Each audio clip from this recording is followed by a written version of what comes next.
ঘর সমান হয়ে গেছে কাকটা। হ্যাঁ ঘর সমান দেখো না, এই আমার চাইতেও বড়। আজকে আমার মায়ের রেসিপিটা আমি করছি। সাহেব কচুর দেখবা বৌমা বুদ্ধিটা দিয়েছে।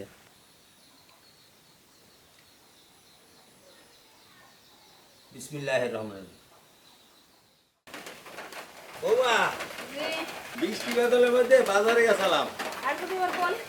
আরে পলিথিন মাথায় দিদি ছাতি হ্যাঁ নিয়ে আই, দেখলাম একটু শুকনা শুকনা উপরে তার বৃষ্টি ইলিশ মাছ আনছি। আর এই সাহেব কচু আনছি। এই যে সাহেব কচুটা কত বড় কচুটা লেগেছি। অনেক বড়। আর এই ইলিশ মাছ আনছি 2 দিন পরে অবরোধ দেবে। অবরোধ দিলে তার ইলিশ মাছ খাইতে পারে না।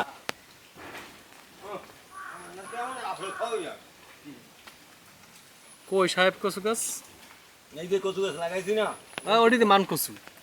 না এটা সাহেব কচু। ওই যে ওই পাশেটা মান কচু, এইটা সাহেব কচু। বলে আবার মান কচু কিন্তু খাওয়া যায় না। হ্যাঁ ওইটা মান কচু। এটা দেখবে কাটমু। না আছি তো 3টা। আমার সাথে গাছ বড়। এই 2টাই তো মনে হয়।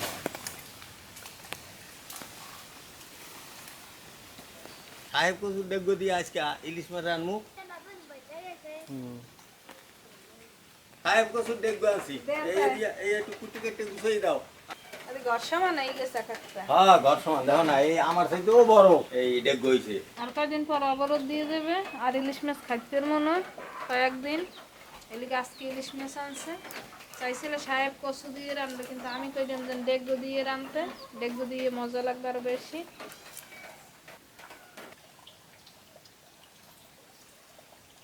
দুইটা মাছ আনলাম কে জানো? জানি তো সাহেব কচু দিয়ে রানবেন, হ্যাঁ তো আমি মানা করলাম দেখি, এখন আবার ডেগো কাটলাম। হ্যাঁ ডেক দিয়ে রানবো একটা। আর একটা আমার মায়ে অন্যভাবে একটা মাছ রানতো, সেইভাবে আজ আজকে দেখাইবেন। সেইটা আজ রানমু। দেখ মানে কেমনে রান্ধি। এবার দেখে আমার দাদি শাশুড়ি কি রকমের রান্না করছিলে, ওই রকমের রান্না করে দেখাইবে। আমি তো আনছিলাম এই জন্য কচু, যে আমাকে ওই সাহেব কচুটা হয় নাই বড়। শুল্ক কিন্তু কচু তরকারি খাইতে তো মজা। ও খাইতে মজা। গাছের ছায়া আইছো, তোর ঘরের ছায়া।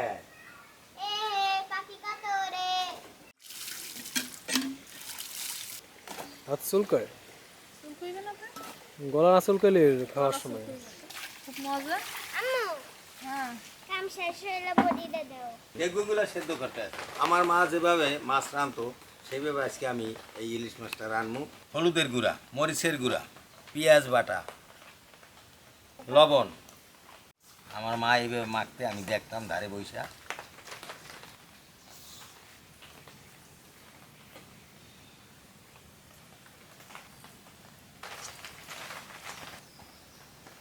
অল্প একটু পানি দিয়ে আমি হাতটা ধুয়ে নিলাম।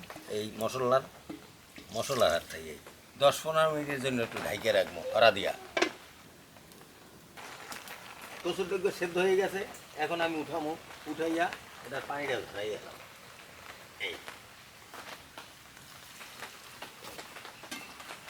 এই যে এখন আমি মাছটা চুলায়, এই হাঁড়িটা চুলায় দিয়ে দিলাম। এটার পানি ঝরিয়া শেষ হোক, তারপরে এইটা আবার এই মাছ দিয়া রান। সাহেব কচুর ডেগা দিয়া ইলিশ মাছ রান্না।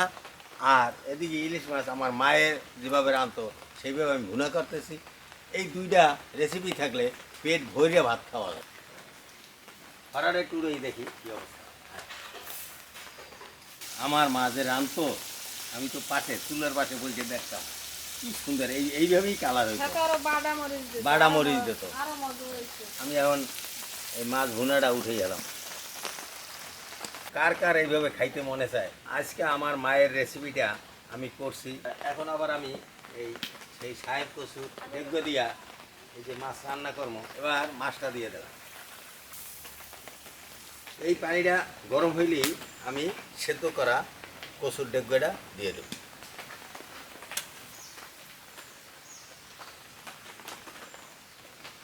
হাঁড়িটা একটু পাল্টাই দিতে হই যে এই যে হাঁড়িটা এইটা দেখালাম কড়াইটা কালে ভরিয়া হয়ে গেল। তখন আবার এইটা আমি একটু চেঞ্জ করে দিলাম, একটু ঢাইকে রাখি। হয়ে গেছে, এখন আমি উঠে গেলাম। সাহেব কচুর ডেগা বৌমা বুদ্ধিটা দিয়েছে। রান্না বান্না শেষ হয়েছে, এখন গোসল করতে যাইতে এসেছি পুকুরে।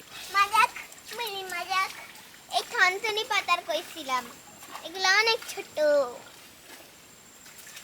ফুল আছে নি আমু?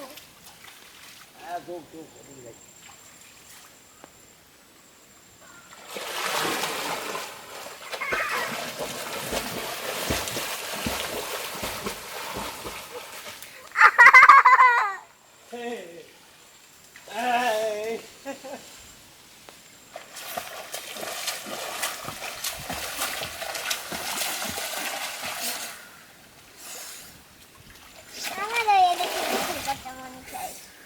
কি আমারও এ দেখে গোসল করতে ধরো।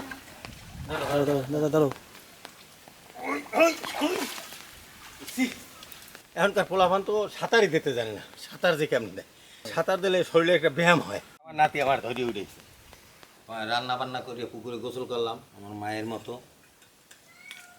আমি আজকে রাঁধছি, আর এদিকে আবার আমার বৌমা বুদ্ধি দিল যে আজকে আমি এই সাহেব কচু না, সাহেব কচুর ডেগ্গ দিয়া এই ইলিশ মাছ রাঁধেন, মজা হইবে।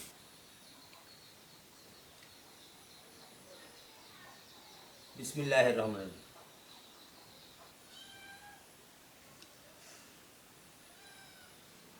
আপনারা ভালো থাকেন, সুস্থ থাকেন, আমার জন্য দোয়া করেন।